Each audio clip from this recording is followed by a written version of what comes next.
Assalamualaikum warahmatullahi wabarakatuh. Terima kasih kepada Bapak Dr. Rudi dan teman-teman atas kesempatannya yang telah diberikan kepada saya untuk sore ini. Saya akan mempresentasikan bab 4 dengan judul Perkembangan Teknologi Informasi dan Komunikasi TIK dan Teori Manajemen SDM dan Organisasi. Materi ini saya ambil dari buku Dr. Rudi Hartono dengan judul Teknologi Kinerja Manusia.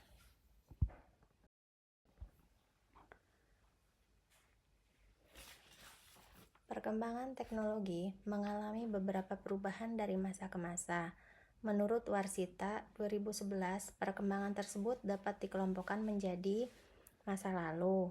Cirinya digunakannya alat-alat yang menghasilkan bunyi dan isyarat, seperti trompet, gendang yang terbuat dari tanduk binatang. Selain itu, isyarat asap sebagai alat memberi peringatan jika ada bahaya. Kemudian masa kini atau masa sekarang, perkembangan teknologi informasi masa sekarang sudah berkembang dengan pesat karena hampir semua orang terkoneksi melalui telepon seluler dan internet yang juga memudahkan pembelajaran jarak jauh. Kemudian masa mendatang, tren pendidikan akan mengarah pada virtual school dan virtual university, di mana pendidikan bisa diakses oleh siapa saja dan dari mana saja secara luas. Dampak TIK dalam kehidupan masyarakat. Setiap teknologi selalu membawa dua sisi mata uang, yaitu dampak positif dan dampak negatif. Dampak positifnya yaitu memudahkan akses informasi terkini, mempercepat arus informasi, media hiburan, mempermudah komunikasi, mempermudah berbagi file, memenuhi kebutuhan pendidikan, hingga membuka lapangan kerja baru atau bisnis online saat ini banyak. Kemudian dampak negatifnya yaitu menimbulkan kemalasan bersosialisasi secara fisik, suburnya konten negatif, meningkatnya penipuan dan kejahatan cyberbullying, serta membuang waktu jika scroll terus. Kemudian jika digunakan untuk hal yang tidak berguna. Kemajuan teknologi mengubah cara hidup. Cara berkomunikasi manusia saat ini pun berubah, misalnya melalui mailing list atau milis.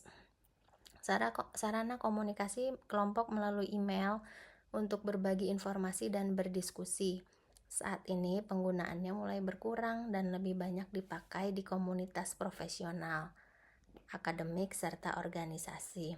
Sementara komunikasi harian saat ini tuh sudah banyak beralih kepada WhatsApp, Telegram, dan lainnya. Kemudian media sosial.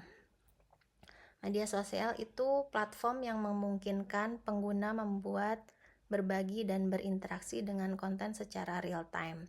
Saat ini menjadi media utama komunikasi, pemasaran, edukasi, kolaborasi, dan membangun komunitas Instagram, TikTok, dan Facebook. Blog, media berbasis web untuk mempublikasikan tulisan, opini, atau informasi secara terstruktur. Saat ini, blog masih digunakan untuk berbagi pengetahuan, branding pribadi meskipun bersaing dengan konten video dan media sosial. Kemudian yang keempat adalah sharing file. Sharing file adalah teknologi untuk menyimpan, mengirim, dan berbagi dokumen secara digital. Saat ini didominasi layanan cloud seperti Google Drive, sehingga kolaborasi dapat dilakukan secara bersamaan dari berbagai lokasi. Yang terakhir adalah video conference, yaitu teknologi komunikasi audiovisual yang memungkinkan pertemuan jarak jauh secara langsung. Saat ini menjadi kebutuhan utama dalam rapat kerja, pembelajaran daring, webinar, dan kolaborasi global melalui Zoom atau Google Meet. Peran teknologi informasi dan komunikasi. Teknologi informasi memiliki peran penting pada kehidupan. Pada aspek pendidikan, mendukung proses belajar mengajar melalui e-learning, kelas virtual, dan bisa mengakses materi kapan saja. Contohnya yaitu saat ini ada Google Classroom, Zoom, atau Ruang Guru. Kemudian pada aspek kesehatan, mempermudah penyimpanan rekam medis, diagnosis, pelayanan pasien konsultasi online. Contohnya rekam medis elektronik pada aplikasi Halodoc atau ada Halodokter di aplikasi juga. Kemudian pada aspek perbankan, yaitu memudahkan transaksi keuangan secara cepat, aman, dan dapat dilakukan 24 jam. Contohnya mobile banking, kris, ataupun internet banking. Kemudian yang keempat, pada aspek bisnis, mendukung perdagangan elektronik atau e-commerce, transaksi online, dan kolaborasi. Contohnya Shopee, TikTok Shop, atau Tokopedia. Yang kelima, pada aspek transportasi, meningkatkan efisiensi navigasi, pengaturan lalu lintas, dan pemesanan tiket secara online, yaitu penggunaan Google Maps contohnya, atau aplikasi maskapai, kemudian aplikasi Gojek atau Grab. Manfaat teknologi informasi dan komunikasi. Yang pertama, flexibility, yaitu memungkinkan bekerja, belajar, berkomunikasi kapan saja dan di mana saja. Kedua, speed, mempercepat akses, pengolahan, dan penyebaran informasi secara real time. Yang ketiga, cost efisiensi, menghemat biaya operasional, komunikasi, dan perjalanan melalui layanan digital. Yang keempat, coverage, menjangkau pengguna di berbagai wilayah tanpa batasan geografis melalui internet. Yang kelima, creativity, mendorong terciptanya inovasi, ide baru, dan berbagai konten digital yang kreatif. Yang keenam, knowledge, mempermudah akses terhadap sumber pengetahuan sehingga mendukung pembelajaran sepanjang hayat. Teori manajemen SDM dan organisasi. Mengutip pernyataan Rosari 2017, keberadaan manajemen sumber daya manusia sangat penting bagi perusahaan dalam mengelola, mengatur, mengurus, dan menggunakan SDM, sehingga dapat berfungsi secara produktif, efektif, dan efisien untuk mencapai tujuan perusahaan. Secara konsep, di dalam manajemen terdapat 6 unsur utama. Yang pertama adalah manusia. Di antara keenam unsur itu, manusia adalah unsur yang paling sentral, karena manusialah yang membuat perencanaan dan menjalankan proses. Yang kedua adalah money atau uang, merupakan sumber daya keuangan yang dibutuhkan untuk menjalankan kegiatan organisasi. Yang ketiga adalah market atau pasar, sasaran atau tempat bertemunya produk atau jasa dengan konsumen. Yang keempat adalah methods atau metode, yaitu cara atau sistem kerja yang digunakan untuk mencapai tujuan organisasi. Yang kelima adalah material atau bahan, yang merupakan sumber daya atau bahan baku yang digunakan dalam proses produksi atau layanan. Yang keenam adalah mesin atau mesin, peralatan atau teknologi yang digunakan untuk mendukung proses kerja. Itulah sebabnya SDM kini dipandang sebagai aset utama organisasi yang harus dipelihara dengan baik, bukan lagi sekedar alat produksi. Karena tanpa manusia secanggih apapun teknologi dan mesin tidak akan berjalan sendiri. Dimensi konsep manusia dalam mengelola SDM. Setiap individu membawa berbagai kemampuan terpadu ke dalam organisasi. Memahami dimensi berikut membantu kita mengelola SDM secara efektif untuk mencapai tujuan perusahaan. Yang pertama adalah daya pikir, yang merupakan kemampuan membedakan hal baik dan buruk serta mengambil keputusan. Kemampuan berpikir kritis dan analitis membantu individu membedakan hal baik dan buruk serta mengambil keputusan yang tepat bagi organisasi. Yang kedua adalah daya fisik, kekuatan totalitas kerja dan loyalitas. Kondisi fisik yang prima, semangat kerja, dan loyalitas tinggi menjadi kekuatan utama dalam menjalankan tugas dan tanggung jawab. Perilaku dan sifat, cara seseorang memberikan kontribusi terbaiknya. Bisa dilihat dari sikap positif, etika kerja, komunikasi, dan kolaborasi, menentukan kualitas kontribusi terbaik yang diberikan oleh setiap individu. Yang keempat adalah keinginan dan prestasi kerja. Dorongan untuk mencapai kesejahteraan individu dan mewujudkan target kelompok. Motivasi berprestasi mendorong individu untuk mencapai tujuan pribadi sekaligus mendukung pencapaian target kelompok dan organisasi. Manajemen sumber daya manusia.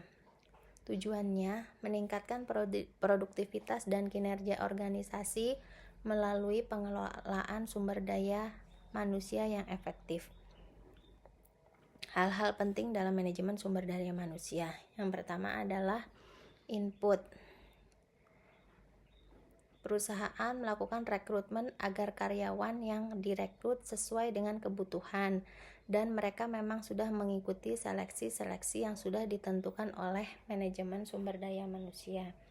Yang kedua adalah sistem yang memotivasi. Beberapa hal yang perlu dilakukan yaitu seleksi pelatihan dan pengembangan, evaluasi kinerja, kompensasi, dan tunjangan isu dan tantangan. Yang ketiga adalah output atau hasilnya.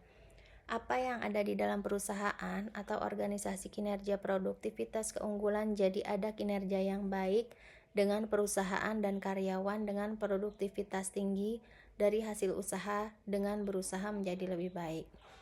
Kesimpulannya, manajemen sumber daya manusia yang baik dimulai dari rekrutmen yang tepat, didukung oleh sistem yang motivasi sehingga menghasilkan kinerja dan produktivitas tinggi yang membawa perusahaan menuju hasil usaha yang lebih baik. Tujuan manajemen sumber daya manusia. Tujuan manajemen sumber daya manusia adalah untuk mengelola tenaga kerja secara efektif dan efisien agar organisasi mencapai tujuannya. Yang pertama adalah mengembangkan efektivitas kerja sumber daya manusia di dalam organisasi. Bertujuan untuk meningkatkan kemampuan, keterampilan, dan kinerja karyawan agar pekerjaan dapat diselesaikan secara efektif sesuai dengan tujuan organisasi. 2. Memperbaiki kualitas tenaga kerja dalam suatu organisasi.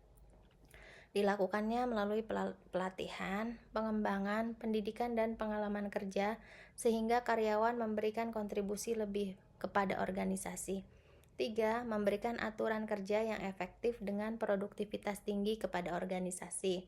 Dengan menetapkan aturan, prosedur, dan standar kerja yang jelas agar karyawan bekerja secara disiplin, produktif, dan mendukung pencapaian tujuan organisasi. Yang keempat, menyeimbangkan antara tujuan masing-masing individu dan menyelaraskannya sehingga mampu bergerak dalam irama yang sama demi mencapai tujuan bersama, yaitu tujuan perusahaan. Menyatukan kepentingan individu dengan kepentingan organisasi sehingga tercipta kerjasama, koordinasi, dan harmoni dalam mencapai tujuan perusahaan. Yang kelima, untuk membantu para manajer fungsional dan manajer lini dalam mengelola seluruh tenaga kerja atau karyawan selaku sumber daya manusia dengan cara yang lebih efektif. Memberikan dukungan kepada manajer dalam perencanaan, pengarahan, pengendalian, dan pengembangan karyawan agar seluruh tenaga kerja dapat dikelola secara optimal. Tujuan manajemen SDM adalah meningkatkan efektivitas dan kualitas tenaga kerja, menyelaraskan tujuan individu dengan organisasi, serta membantu manajer dalam mengelola karyawan secara lebih efektif untuk mencapai tujuan bersama. Kesimpulannya, perkembangan teknologi informasi dan komunikasi TIK dan teori manajemen SDM dan organisasi dapat diambil kesimpulan secara umum. Yang pertama, TIK mengubah cara hidup. Perkembangan TIK telah mengubah cara manusia berkomunikasi, bekerja, belajar, dan berinteraksi secara lebih cepat, mudah, dan tanpa batas jarak. Yang kedua, peran TIK sangat luas. TIK berperan penting di berbagai bidang seperti pendidikan, kesehatan, perbankan, bisnis, dan transportasi, sehingga meningkatkan efisiensi kualitas layanan dan kemudahan akses. Yang ketiga, TIK memberi banyak manfaat. TIK memberikan manfaat berupa fleksibilitas, kecepatan, efisiensi biaya, jangkauan luas, kreativitas, dan akses pengetahuan yang mendukung produktivitas dan pembelajaran sepanjang hayat. Yang keempat, SDM adalah aset utama. Dalam organisasi, manusia merupakan unsur paling sentral.